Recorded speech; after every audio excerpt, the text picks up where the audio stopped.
2017 is well in the books by now, which means it's time for me to do what everyone else has long since done. Make a video talking about my favorite games of 2017! For a variety of reasons, I didn't get to play all the top essential games of 2017, which puts me in a unique position of getting to highlight some games that may not have made other people's lists. So let's get going. Number 5 is SteamWorld Dig 2. If you caught my video recently about this title, you know that it took me by surprise with its simple yet effective charm and gameplay loop. Dig 2 is a sequel that is a great refinement over its predecessor, knowing exactly what it wants to do without trying to waste too much of your time for no reason.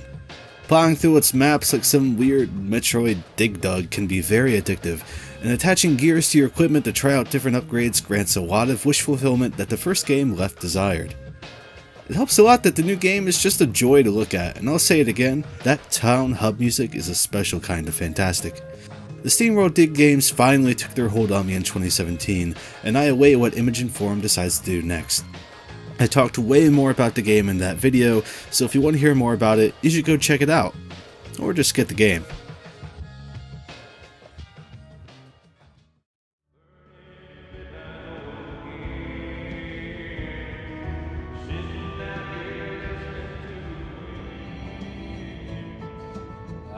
Called to tell you that I miss you, my old friend.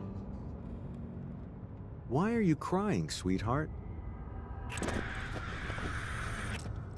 Number 4, Life is Strange Before the Storm is an example of a game that on first blush shouldn't have worked. A prequel that wasn't really necessary from a different developer from the original game, the Ratchet & Clank Collection guys, huh? With different voice talent to boot thanks to the strike happening at the time. So much was stacked against it, to the point that I personally was avoiding the game just to preserve what Life is Strange was to me. Then my pal Trevor, another huge fan, was talking up the game to me, telling me that I needed to check it out. I trust him and took the plunge sometime after episode 2 had released. Before the Storm takes some time to warm up, I feel the first chunk of episode 1 leans in too hard on the Chloe is a badass punk angle that happens to be a point of humor to series detractors, but it quickly finds its footing. Mucking about Blackwell Academy and Arcadia Bay again didn't feel as off-putting as I had feared, and getting reacquainted with younger versions of memorable people in addition to the new players in the story soon became gripping and gave me the feeling the original series did. And that's even without the time travel mechanic. Before the Storm ultimately does what I had written off as impossible, justifies itself and flushes out the original Life is Strange in a worthwhile way. I bought into this prequel's vain, teenage-tinted romanticization of Chloe and Rachel's relationship, enough to the point that I totally got why Rachel's disappearance in the original series was such a huge deal. Before the Storm is far from spotless, but on a personal level, it was easily some of the most memorable time I've spent playing a game in 2017. I can't say much more without spoiling things, but it just gets a lot right, down to an incredibly simple yet effective post-credit scene. If you haven't played the series, it might be interesting to start here and then go back to the original run.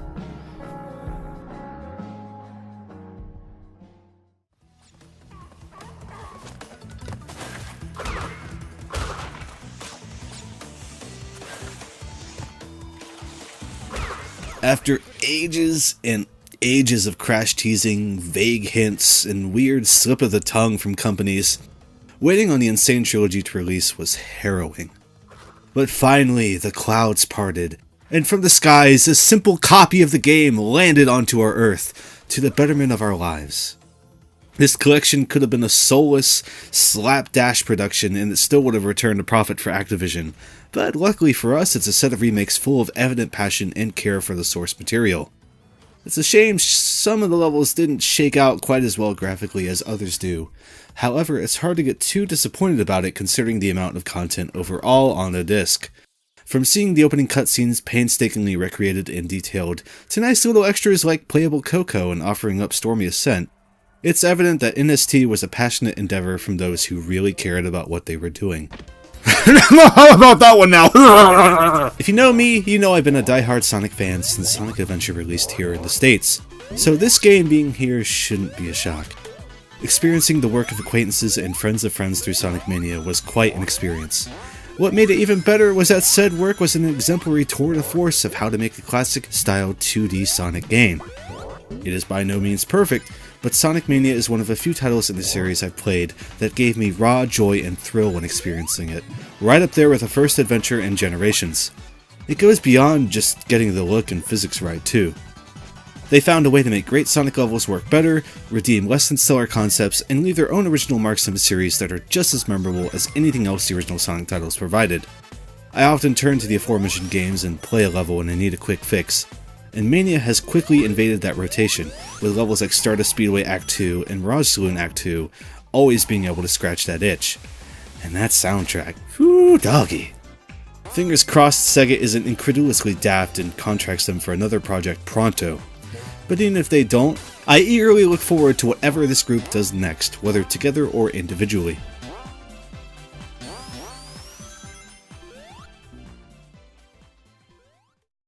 Number 1 is a 2017 port of Windjammers. Thank you, Dave Lang.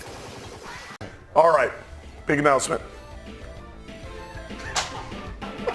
The real big announcement? Are you Here really we go. gonna do it? Are you ready, Internet? You will never have another Windjammers.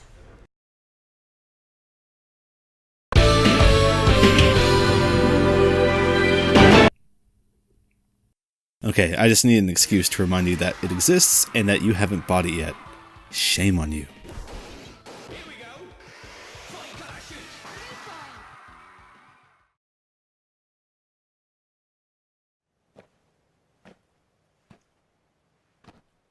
Yoく味わって据えよ、兄弟。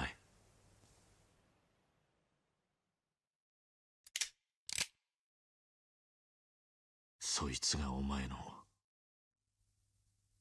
最後の一服だ。何の真似だ。悪ふざけにしちゃたちが悪すぎねえか。なあ兄弟、いい加減にしろって。うるせえ！もうこうするしかねえんだよ。なんでこうなっちまったんだろうな。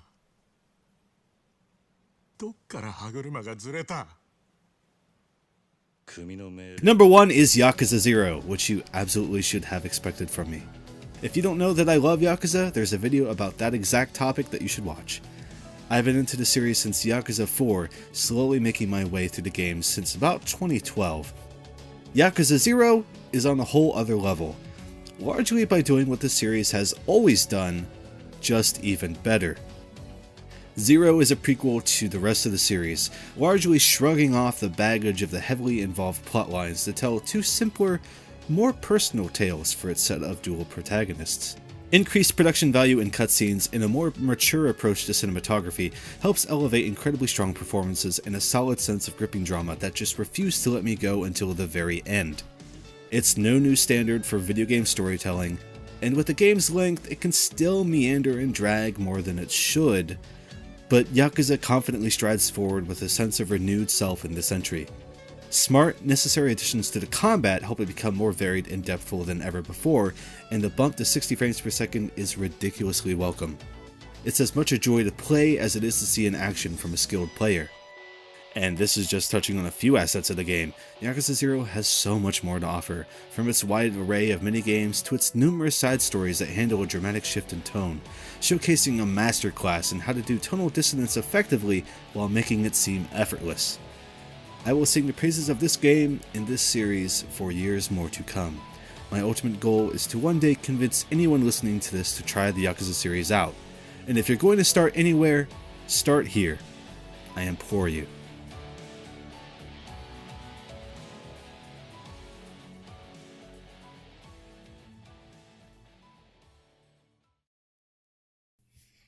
That wraps it up for me. I want to thank everyone who has stuck around watching this channel. I know I've slowed down a lot lately trying to find a path I want to go down next with this thing, but I appreciate anyone who is still here in spite of that. Shout out especially to my patrons who put up with this glacial pace for me and still find that worth supporting. You the real MVPs. I also want to recommend you go check out my bud The Golden Bolt's top 10 list because I said so. Okay, but seriously, go play Windjammers.